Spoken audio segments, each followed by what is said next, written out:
નમસ્કાર ખેડૂત મિત્રો, સ્વાગત છે તમારું અમારી ચેનલ ગુજરાત ખેત બજારમાં।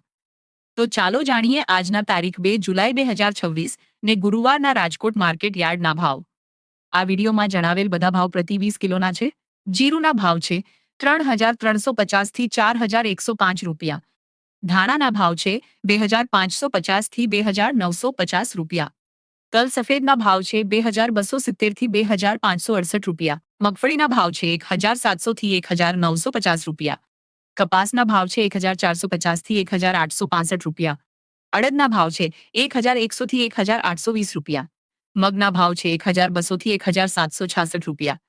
મેથીના ભાવ છે 955 થી 1728 રૂપિયા। તુવેરના ભાવ છે 1000 થી 1561 રૂપિયા। મગફળી G20 ના ભાવ છે 1140 થી 1530 રૂપિયા। રાયડોના ભાવ છે 1215 થી 1430 રૂપિયા। સોયાબીનના ભાવ છે 1230 થી 1400 રૂપિયા। એરંડાના ભાવ છે 1270 થી 1383 રૂપિયા। ચણાના ભાવ છે 950 થી 1211 રૂપિયા। જુવારના ભાવ છે 1031 થી 1130 રૂપિયા। ઘઉંના ભાવ છે 420 થી 600 રૂપિયા। બાજરીના ભાવ છે 350 થી 500 રૂપિયા। તો મિત્રો, આ હતા આજના બજાર ભાવ। વિડીયો પસંદ આવ્યો હોય તો લાઈક કરો અને ચેનલને સબસ્ક્રાઇબ કરો। આભાર।